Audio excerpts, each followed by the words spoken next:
CBS News 24/7, I'm Elizabeth Cook. We are following breaking news coming out of a press conference with Russian President Vladimir Putin. Moments ago, Putin said he agrees with the U.S. proposed ceasefire with Ukraine, but only in principle because he still has some reservations. His words. Putin said he has serious issues that need to be worked out before that proposal goes any further. And this all comes after Russian forces recaptured key towns in Kursk, that region there. The army is now in the final stages of driving out Ukrainian forces in that territory.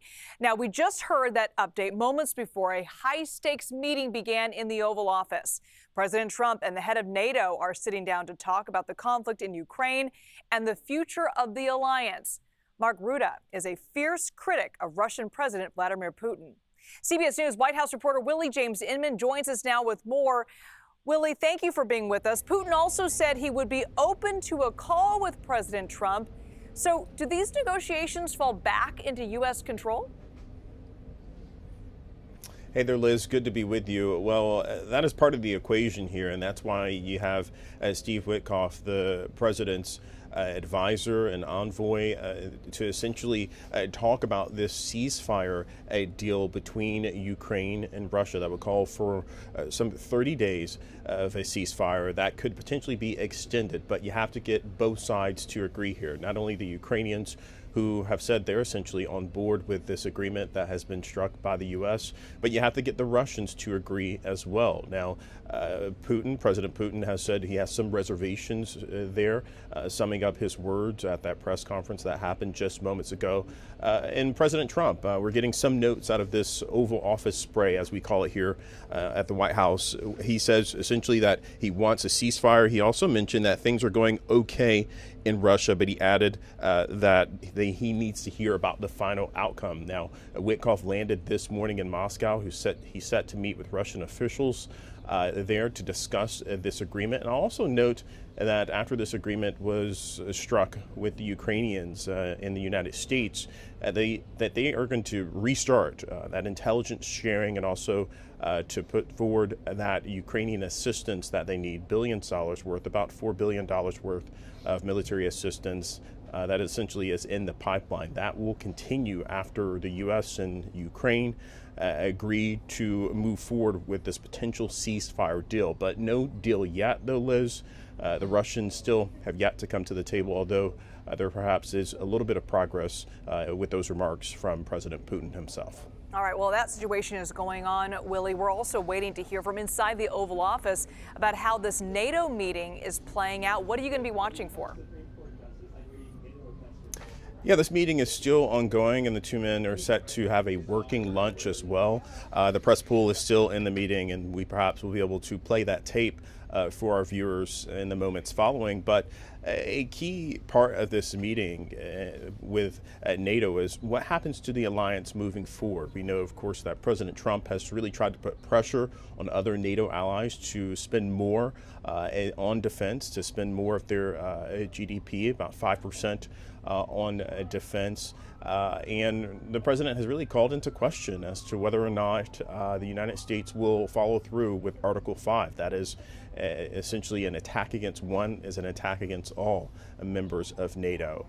So clearly, the Secretary General will look to shore up U.S. support of the NATO alliance. President Trump probably perhaps putting some pressure on more of the members to spend more of their tax dollars, their own tax dollars, on military spending.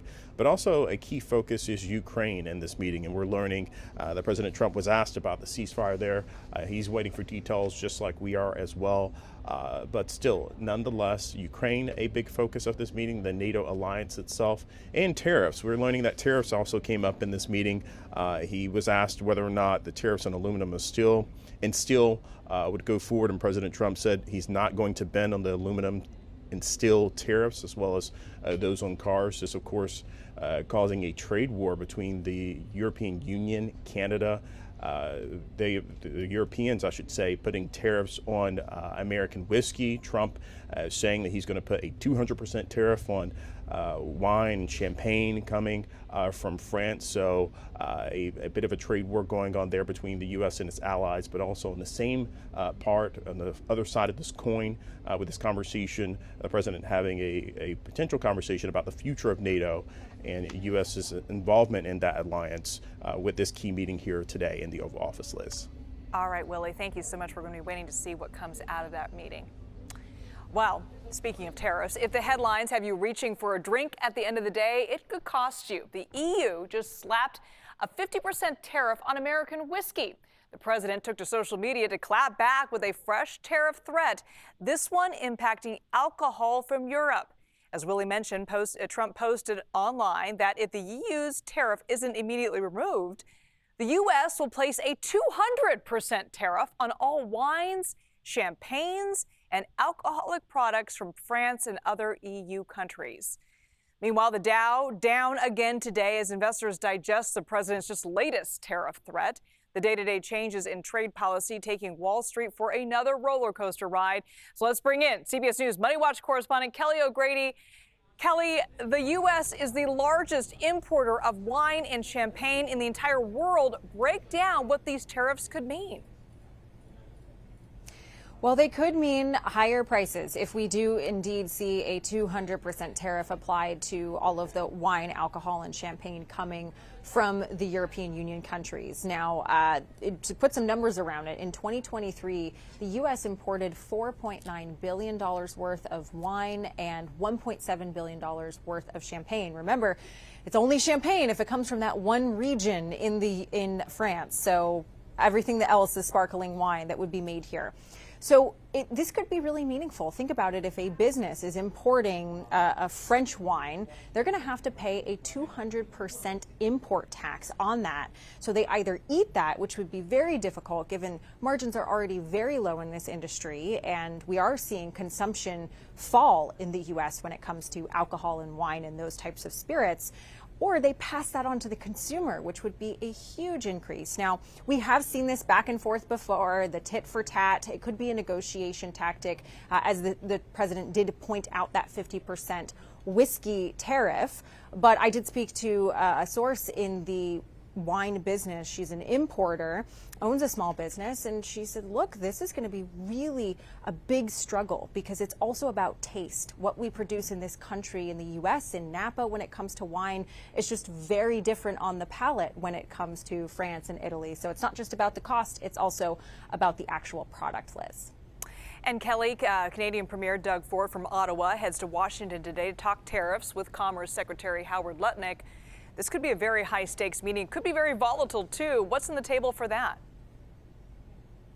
Very high stakes. So this comes after that tit for tat with Canada earlier this week when it came to an export tax on electricity coming from Ontario, and then the president suggesting that the U.S. could raise the 25% tariff on aluminum and steel to 50% for Canada. Now, both those threats have been tabled for now with this meeting, but certainly this is going to be a very important discussion for your wallet when it comes to electricity, especially if you're in New York, Minnesota, or Michigan, where we get a lot of our electricity from Ontario. But it's also going to be very important for the broader trade war that's developing. If the president is able to get concessions from Canada that he's happy with, and we move forward with Canada in a more positive direction, that could set the tone for other discussions and negotiations that he's looking to have with other countries.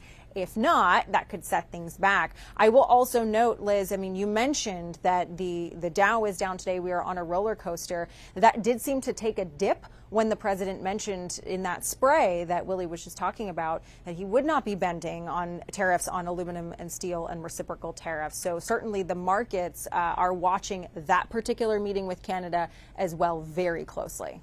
All right, as are we. Kelly O'Grady, thanks so much. All right, breaking news. A federal judge has ordered the Trump administration to reinstate probationary workers let go in mass firings across multiple agencies. Let's bring in CBS News Department of Justice reporter Jake Rosen. Jake, tell us what happened here.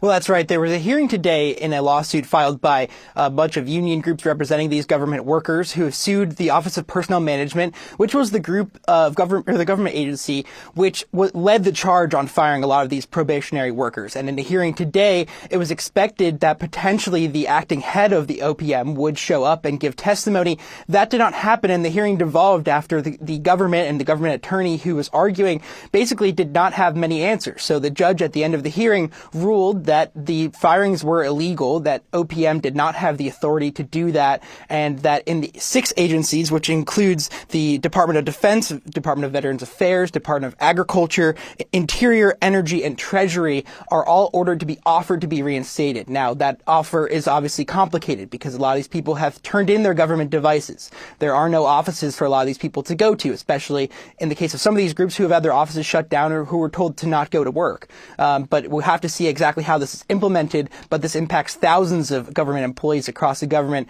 who were sued. These are probationary employees who were working for the government for less than a year. And these people were only off the job for a week or so. They were told they were let go, right? Yeah, and these people were fired February 13th and February 14th. And I just want to read you a very striking quote from the judge who at one point basically called the government's arguments today a sham. He said, "It's a sad day when our government would fire some good employee and say it was based on performance when they know good and well that that's a lie. This should not have been done in our country. It was a sham in order to avoid statutory requirements." Basically, this judge accused the government of using OPM, a government vehicle, to fire all of these employees instead of actually doing it at the agency level, which he said was necessary. He also said these employees did not have the proper due process to appeal their claims, and said that the Trump's firing of the agency head who would actually oversee any administrative complaints that these employees had was fired too. So basically these employees were left with no recourse to try to save their jobs, and today a judge did that for them, at least temporarily. Yeah, it's messy over there. All right, Jake Rosen, thanks for following it for us. All right, some more breaking news. This one out of New York City. You're looking at live pictures of protesters storming Trump Tower in support of pro-Palestinian activist and legal U.S. resident Mahmoud Khalil. We'll have more on that after the break. You're watching CBS News 24/7.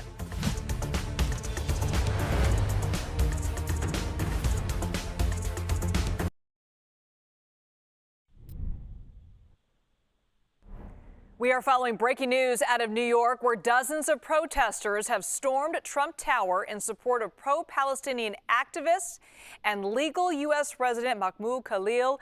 You see there's arrests being made. They are currently in a standoff with police officers. As you can see, some people have been arrested, taken away in zip ties. Now, a reminder for our viewers, Khalil will remain locked away at an ICE detention center in Louisiana while his attorneys argued to get him out. Authorities arrested the graduate student in his New York apartment on Saturday. I want to bring in CBS News' Chanel Call on this breaking news. Chanel, what do we know so far? So we are closely following this breaking news story just happening here in New York City in the last hour. So this, by the way, is a group called Jewish Voice for Peace. So let's show you what's happening inside Trump Tower. These are live images inside the building right now. We know this group essentially stormed Trump Tower about an hour ago here in New York City. They're protesting the immigration arrest of Mahmoud Khalil. He, of course, is at Columbia University, a student who was arrested this past weekend in New York and taken to that ICE detention center in Louisiana. These folks here, we should mention, a Jewish group protesting that arrest. These protesters were seen, they were carrying banners. Also, many of them, if you can see in the video, were wearing red T-shirts that read, "Jews say stop arming Israel." Many of them were also chanting, "Bring Mahmoud back home now." The NYPD were there at first. They were sort of warning people to leave and to stop protesting, essentially. When that didn't happen, they began tying zip ties around folks there. They were also seen taking people out of the building and putting them into police vans. They had warned protesters to leave that Fifth Avenue building. When that didn't happen, things, of course, did escalate. Mahmoud Khalil, for people that don't remember, is someone who is a permanent U.S. resident. He is married to an American citizen, and he has not been charged so far with of breaking any laws, but he was arrested in his New York City apartment on Saturday, and now he faces deportation. President Trump has said that Khalil's arrest was the first of many to come. There were many people, as you remember, who were involved in those college campus protests last fall. And he had vowed on social media basically to deport any students who he said engaged in, quote, pro-terrorist, anti-Semitic, and anti-American activity.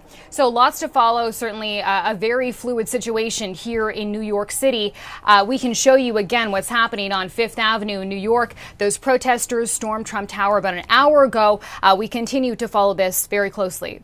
Yeah, it looks like a large group there, Chanel, of folks storming, Fifth Avenue and then to Trump Tower. And we know Trump Tower's got a lot of security, especially now that President Trump is in office there. Any word on how they got past those barricades?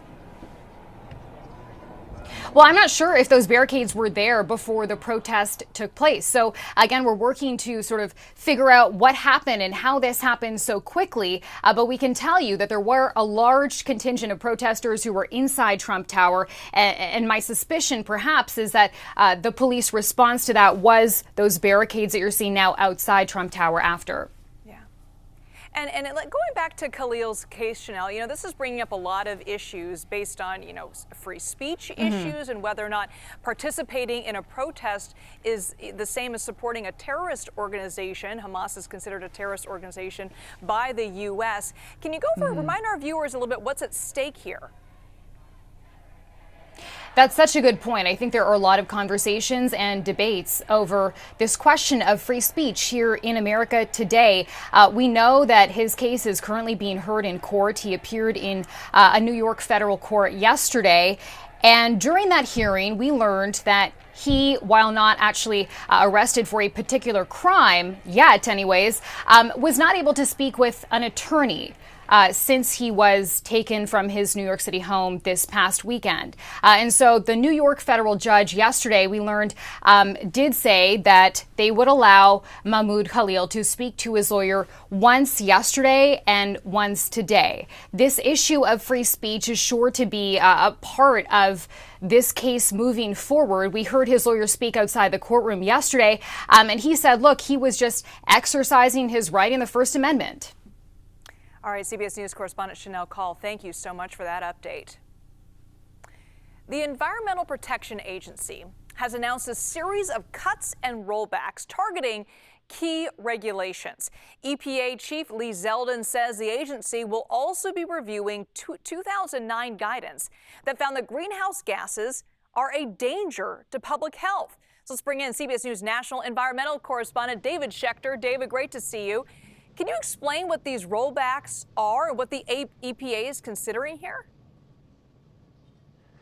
Hi, Elizabeth. Well, basically yesterday, the EPA flooded the field with 31 announcements about all kinds of regulations that they would like to do away with, from emissions from smokestacks or from vehicles, or what is considered to be a wetland, what kind of environmental justice protection vulnerable communities have. Yesterday was quite an overwhelming day for all the amount of information that came out. The underlying message is that, from Zeldin, is that regulation has gone amok, and that protecting the environment, it's swung too far towards protecting the environment and not allowing businesses and people to prosper in their lives. And so a lot of this sort of really on paper at the moment, a lot of headlines, a lot of work to be done to even approach what they said they could do yesterday. But it's basically a gutting of it would be a gutting of environmental regulation in this country. Yeah, speaking of headlines, David, the EPA chief is taking aim at one of their biggest headlines over the past 20 years, that greenhouse gases are harmful to our health. There are years worth of research and studies that back these findings. So what's their argument that they can rewrite what is largely considered scientific fact? Yeah. Well, there's it's sort of a wonky phrase. It's called the endangerment finding. And this has been the underpinning for how the EPA has regulated greenhouse gas emissions as a pollutant.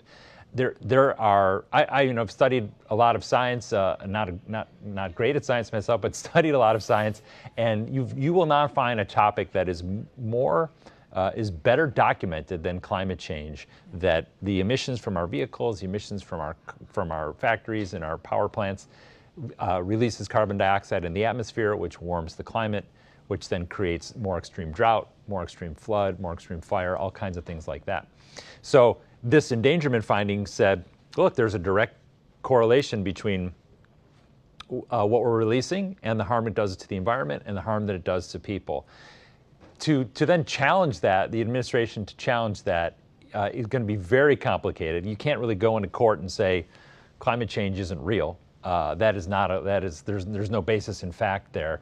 And it would take, there's a lot of legal challenges, regulatory challenges. So to say that they were going to do that is one thing, but to take on essentially the fact of climate change and whether the government can regulate the emissions is going to be a long-term battle here, but a critical one, because if the EPA cannot regulate greenhouse gases, then that changes the game for this existential problem that we face. And go back to why Lee Zeldin is doing this. What's his argument? How is he justifying these rollbacks? He posted yesterday a video and never said one thing about a momentous day for the environment. He never said the environment really one time.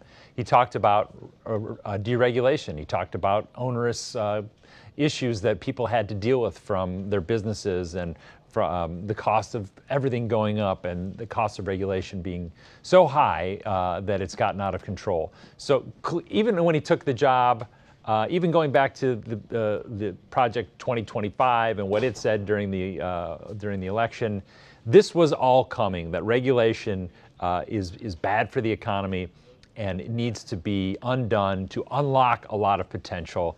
One of the facts is that over time, environmental regulation has led to a lot of cleaner air, cleaner rivers, cleaner water, things, like incredible benefits to society over time. So finding that balance always changes from an administration to administration, but the tipping point here is really, really far. Yeah, there's a lot at stake here, though, David, and many environmental protection agencies have powerful lobbyists. What kind of legal challenges could we expect going forward here? I think a ton of lawsuits. These are all going to go. I would expect almost every one of these things will go to court. So, some of the issues that came up were not particularly, don't have a lot of teeth in them. Like, let's bring back coal power plants and turn them back on. Those things don't seem to be highly realistic. We have less and less coal, and it's more and more expensive to run those plants. I think one thing you will see, though, is all these things have to go through a really onerous process of dealing regulatory hearings, and what's the proposal, what's the EPA saying, and what's the open period for comment, and all these organizations can make their comments and challenge these things. So to change a rule is much, much more difficult than saying we're going to change the rule. Right. Has to go through the process there. All right, CBS News national environmental correspondent David Schechter, always great to talk to you. Thank you so much for being with us. All right, our video to our monitors from New York City just moments ago. Dozens of protesters are on a standoff with police at Trump Tower. They stormed the building in support of pro-Palestinian activists and legal U.S. resident Mahmoud Khalil. We'll continue to follow this breaking news. Stay with us right here on CBS News 24/7.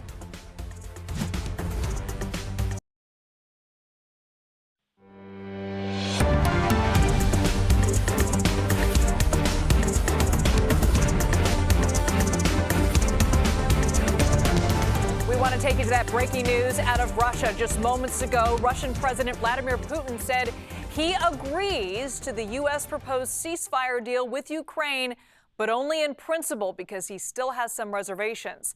Putin said he has serious issues that need to be worked out before that proposal can go any further. So let's bring in CBS News senior national security correspondent Charlie D'Agata for more on this. Charlie, can you explain some of Putin's reservations in accepting a deal here? What does he want? Yeah, well, first of all, I want to quote him word for word on this because he just wrapped up a meeting with officials from Belarus in Moscow, and he was sort of doorstepped in a way. So he said, we agree to the proposals to cease hostilities, but we proceed from the fact that the cessation should be such that it would lead to long-term peace and eliminate the original causes of the crisis. That is important. And I'll get to that in just a second. So the idea is correct. We certainly support it, but there are issues that we need to discuss, and we need to talk to our American colleagues. And he said that he would probably contact President Trump to have that discussion. So what he's referring to is essentially the complaints that he had when he justified the invasion of Ukraine to begin with. So NATO expansion, which actually has happened as a result of his invasion of Ukraine. So they want to limit that. They want to see a pullback. The concept, the idea of putting European troops on Ukrainian soil is something that has been roundly dismissed by Moscow. So what will be his starting point will be that. And then also, as has already sort of been indicated even by the Ukrainian side of this ceasefire, that the Russians would continue to hold the land that they've seized. So in that short statement, he's essentially hinted that what he wants to get to is essentially what he was trying to achieve. I mean, let's face it, he had already stated he is trying to achieve taking over all of Ukraine. But where he will start is from the territory that Russia has already gained, a limitation on NATO and an exclusion of European forces in the event of sort of policing whatever ceasefire might come of this. You know, Charlie, we just got the tape playback from that meeting with the leader of NATO and President Trump. I want to play back some of that for you, and then we'll talk on the other side. Mm-hmm. Great. A lot of things, obviously. We'll be discussing what's happening with respect to Ukraine and Russia. At this moment, we have people talking in Russia. We have representatives over there, Steve Witkoff and others. And they're in very serious discussions. As you know, Ukraine has agreed, subject to this, what's happening today, to a complete ceasefire, and we hope Russia will do the same.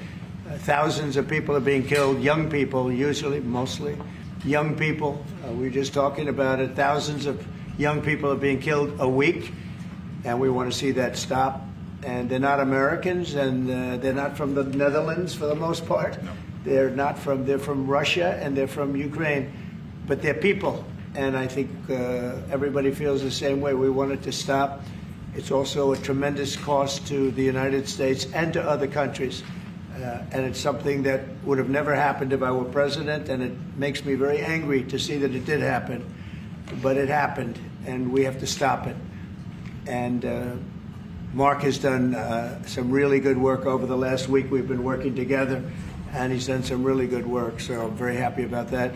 We'll also be talking about trade and various other things, and I think we'll have a very, very strong day. We're going to have lunch afterwards. That'll go, and then we'll see you all later. But Mark, would you like to say something? Yeah. First of all, thank you so much, Mr. President, dear Donald, again for hosting me, and but also for taking time in Florida a couple of weeks after you were re-elected. That's right. And of course, our phone call a couple of weeks ago, and I must say, Trump 45, you originated the fact that in Europe we are now spending, when you take it to aggregate, 700 billion more on defense than when you came in office in 2016, 2017. But that was Trump 45.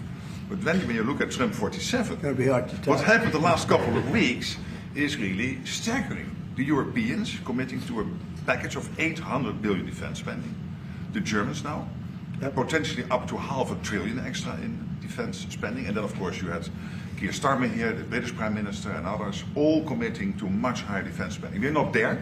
We need to do more, but I really want to work together with you in a run-up to the The Hague Summit to make sure that we will have a NATO which is really reinvigorated under your leadership, and we are getting there. We also discuss defense production, because we need to produce more weaponry. We are not doing enough.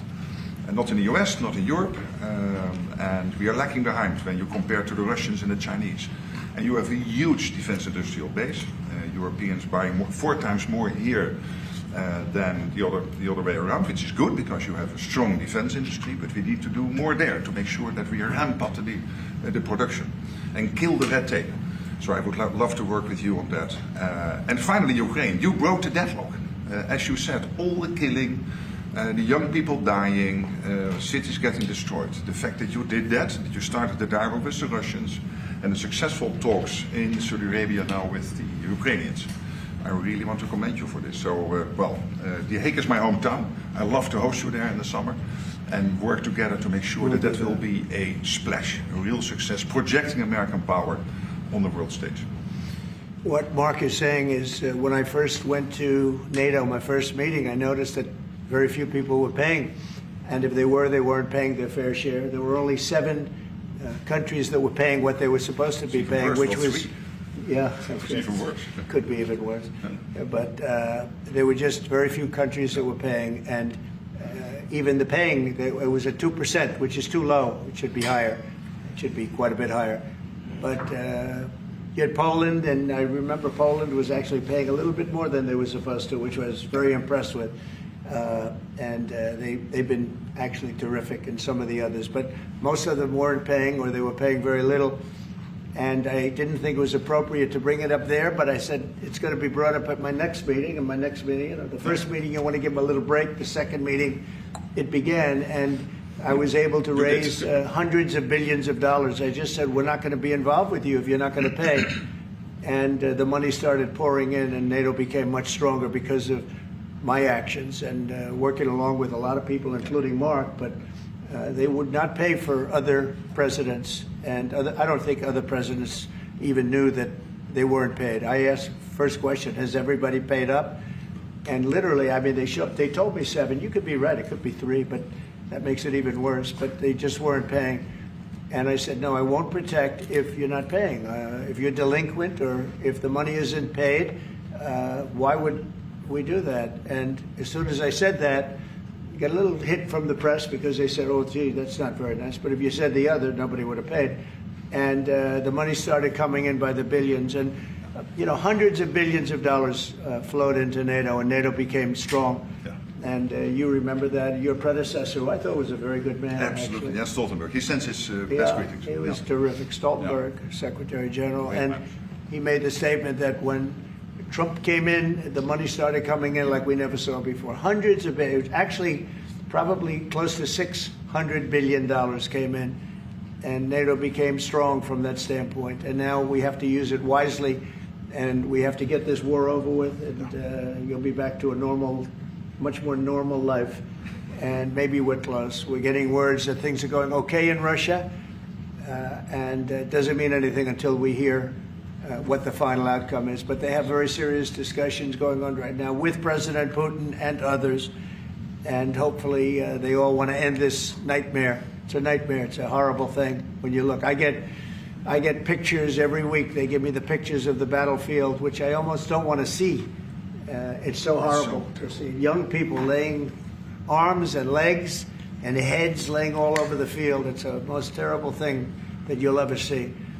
And it's got to stop. These are young people with mothers and fathers and sisters and brothers and friends. And it's got to stop. So we hopefully are going to be in a good position sometime today to have a good idea. We'll have...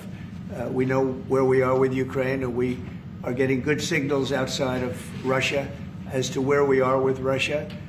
And hopefully they'll do the right thing. It's really humanity. We're talking about humanity. We're not talking about the money. But then you add the money to it, and, hundreds of billions of dollars is being spent and really wasted so unnecessarily. It should have never happened. So it's an honor to have you here. They picked a great gentleman. I'll tell you, I was so happy to hear, because you had somebody, Stoltenberg was really good, and you have somebody that's going to do an incredible job. And I was so much in favor of you. You have no idea. They had another person that I did not like. I was not happy. And I think I kept him from, you know what I'm talking about. I said, this is the right man to do it. And he really did. He was a great prime minister of the Netherlands. He did a great job. And that's what he's doing right now. So thank you, everybody, for being here. And it's a very great honor to have you. And we even have some of our great energy people here today, right? We have the governor, and we have Chris, you know Chris, right? Supposed to be the most talented man in the world of energy, according to the governor. So I don't know if he's right. And we have General, you've been fantastic. Thank you very much. And we have a lot of good people that won't be so much involved with this, but they wanted to see what was happening. It's become a little bit of a show, but they wanted to see what was happening, and I think a lot of good things are happening. So with that, if anybody would have a question. Mr. President, on Russia. Sorry. It was Steve Witkoff's trip to Moscow. You spoke about it. What sort of agreement do you hope he comes away from it with? Well, we'd like to see a ceasefire from Russia, and we have, not been working in the dark. We've been discussing with Ukraine land and pieces of land that would be kept and lost, and all of the other elements of a final agreement. There's a power plant involved, a very big power plant involved. Who's going to get the power plant, and who's going to get this and that? And so, it's not an easy process. But phase one is the ceasefire. A lot of the individual subjects have been discussed, though. We've been discussing concepts of land because you don't want to waste time with a ceasefire if it's not going to mean anything. So we're saying, look, this is what you can get. This is what you can't get. They discussed NATO and being in NATO, and everybody knows what the answer to that is. They've known that answer for 40 years, in all fairness. So a lot of the details of a final agreement have actually been discussed. Now we're going to see whether or not Russia's there, and if they're not, it'll be a very disappointing moment for the world. Yeah. Vladimir Putin just said he is open to a ceasefire, but he does still have some concerns. He suggested that you two should speak directly. Do you have plans to speak to him soon? If so, when are you confident you can get this across the table? Sure. He did say that today. It was a very promising statement because other people are saying different things, and you don't know if they have anything to really, if they have any meaning, or I don't know. I think some of them were making statements. I don't think they have anything to do with it. No, he put out a very promising statement, but it wasn't complete. And yeah, I'd love to meet with him or talk to him. But we have to get it over with fast. Every day people are being killed. It's not like, as we sit here, 2 people will be killed. Think of it. 2 people are going to be killed during this little period of time. Thousands of people a week are dying. So we really don't have very much time. We have to make this fast. It shouldn't be very complicated. Thank you, Mr. President. Yes. A representative of Canada, the finance minister, are in town and will meet members of your administration during the day. Any chances that you will ban on the tariffs on aluminum and the ones that are planned for April 2nd? No. You are not going to change your mind? No, I'm not. Look, we've been ripped off for years, and we're not going to be ripped off anymore. No, I'm not going to bend at all. Aluminum or steel or cars. We're not going to bend. We've been ripped off as a country for many, many years. We've been subjected to costs that we shouldn't be subjected to. In the case of Canada, we're spending $200 billion a year to subsidize Canada. I love Canada. I love the people of Canada. I have many friends in Canada. The great one, Wayne Gretzky, the great. Hey, how good is Wayne Gretzky? He's the great one. But we have, I know many people from Canada that are good friends of mine. But, the United States can't subsidize a country for $200 billion a year. We don't need their cars. We don't need their energy. We don't need their lumber. We don't need anything that they give. We do it because we want to be helpful, but it comes a point when you just can't do that. You have to run your own country. And to be honest with you, Canada only works as a state. We don't need anything they have. As a state, it would be one of the great states anyway. This would be the most incredible country visually. If you look at a map, they drew an artificial line right through it between Canada and the U.S., just a straight artificial line. Somebody did it a long time ago, many, many decades ago, and it makes no sense. It's so perfect as a great and cherished state. Keeping "O Canada," the national anthem. I love it. I think it's great. Keep it. But it'll be for the state, one of our greatest states. Maybe our greatest state. But why should we subsidize another country for $200 billion? It costs us $200 billion a year. And again, we don't need their lumber. We don't need their energy. We have more than they do. We don't need anything. We don't need their cars. I'd much rather make the cars here. And There's not a thing that we need. Now, there'll be a little disruption, but it won't be very long. But they need us. We really don't need them. And we have to do this. I'm sorry, we have to do this. Yes. Mr. President, yeah. You have made it very clear that NATO needs to step up, although great progress has been made in your first mandate. How do you envision this new transatlantic? Are you talking about NATO stepping up? Well, NATO is stepping up through this man. This man is a man that only knows how to step up. And we have the same goal in mind. We want the war ended. And he's doing his job. He only knows how to do a good job. That's one thing. That's why I fought for him to get that job. Because they had some other candidates that I'll tell you would not have done a very good job. I need this part of the movie for my family. We'll get you a clip. We're going to get him a clip of that little last statement. The rest of the statements he doesn't care. Sir, how does this new transatlantic cooperation, how do you envision it? Well, that's one thing. I mean, we're on the other side of the ocean. And they're right there. And yet we're in for $350 billion because of Biden. And they're in for $100 billion. So it's a big difference. And it's unfair. And I said, you have to equalize. They should equalize. They should have. It should have never happened where Biden just gave this money away. Now, as you know, we have an agreement with Ukraine on the rare earths and other things, and that'll get us something back, a lot back. It'll get us our money back.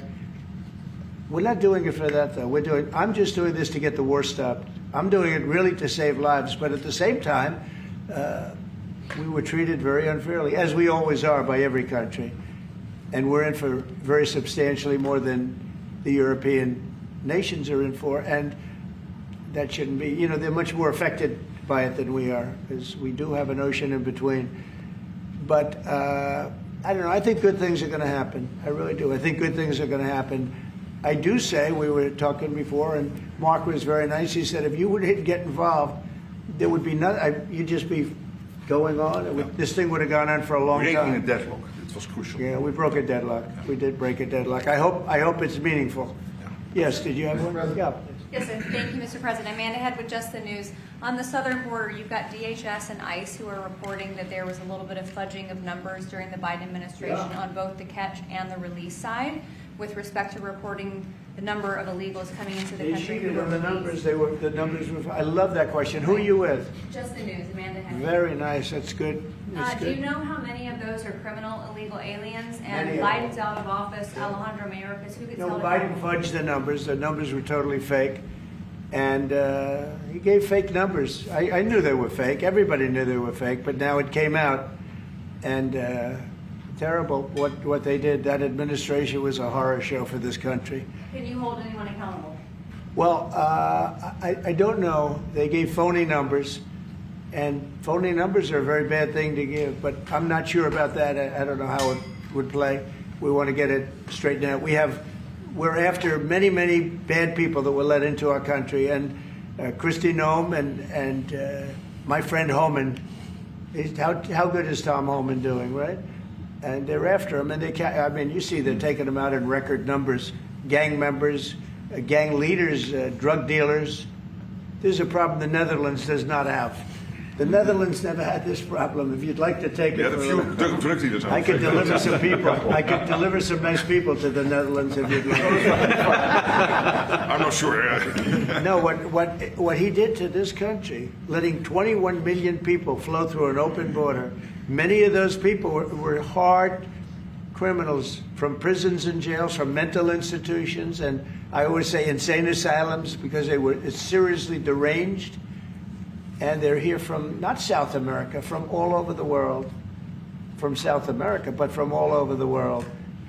And it's so sad. You'd say, why would anybody do this? Why? Yeah, go ahead. And one more. There's some new internal Democrat polling that doesn't look great for Democrats, but it also has 54% unfavorability for Republicans in swing states and battlegrounds for the midterms. Do you consider those voters capturable for Republicans? Yeah, well, we did. I won every swing state, as you know, by a lot. And I won the popular vote by a lot. And we won the counties. If you look at the counties and district plan, we had 2,725, and they had 501. That's why the map is all red. So we had a great thing. Yeah, I think winning from the Democrats, if you look the other night, I made a speech and I introduced two young ladies who were killed, viciously, violently killed, young, unbelievable, both outstanding people. They were killed by illegal aliens. And the Democrats wouldn't get up and applaud. The mothers were, inconsolable. They were crying and everybody was crying. The Democrats sat there with stone faces. They didn't clap. They didn't stand. They didn't do anything. We had a young man with very serious cancer. His dream is to be with the police department someday. And he was introduced. They didn't even clap. They were disgusting, frankly. They were disgusting. There's something wrong with them. They're deranged. They're deranged, like Jack Smith. They're deranged people. And I never saw anything like it. I'm standing up and I introduce the mother and the parents of these two young girls that we just recently essentially killed, violently killed. And the Democrats are like this. It's so sad. And I saw this morning where one of them is pretty well known, one is fighting like crazy over men being able to play in women's sports. I said, I thought that was tried. I thought that was about I think it's a 95% issue.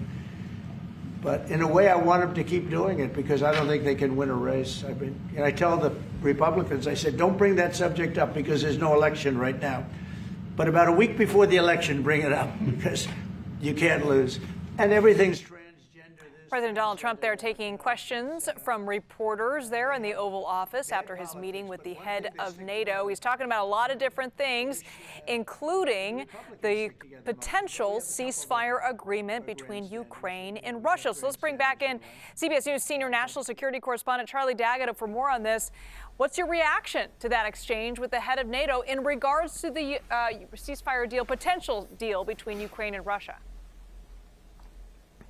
Yeah, we kept hearing this repetitive theme, and this is something that President Trump has said right from the beginning. In fact, long before a ceasefire deal was on the table, we have to stop the killing. He drilled down on it, and that's why if you look at the wording of the Ukrainian side of it, it's talking about an immediate ceasefire, an immediate interim 30-day ceasefire. And that's something that the Russians might want to embrace as well. And I think that's where President Trump sees some light.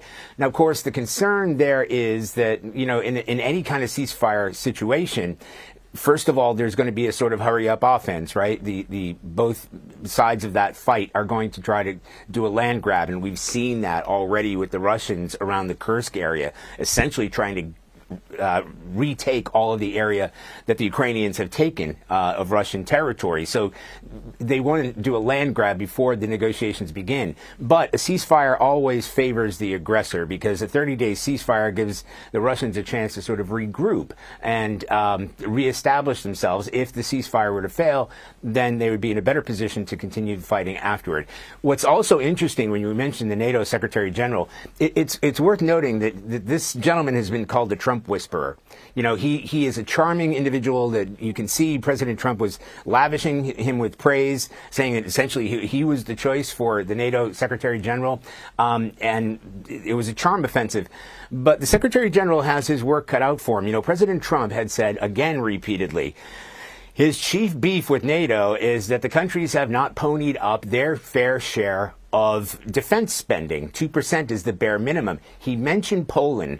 Poland is the one exception where they have surpassed that. But that's a good reason, right? Geographically, look at where Poland is. It's right against that Ukrainian border. They understand the threat of Russian aggression. They have long memories and remember the Soviet Union and the occupation, if you want to call it that, or annexation, however you want to call it, of Poland. Poland was one of the countries that kicked off the Second World War with the invasion there. So Poland is acutely aware of how important it is to have a overwatch of the United States, most importantly, but NATO in general. And by the way, all the conflicts that I've covered, anything having to do with NATO, Poland is front and center. They are more than willing to put their forces forward. So that's interesting to note there. But the Secretary General has a job to do, and he's right by noting that what I'll call the Trump effect. Trump won in his last administration, said this isn't good enough. You know, we're not just here to be the guardian, quoting him, not us in general. The United States, the responsibility of the United States isn't to play guardian over European nations, but this is a collaborative effort, and it is a military alliance. And he has been effective, as he said, in drilling down to these countries. So you have the United Kingdom, France, Italy, Poland, all ponying up their share of it. So it's already come into effect.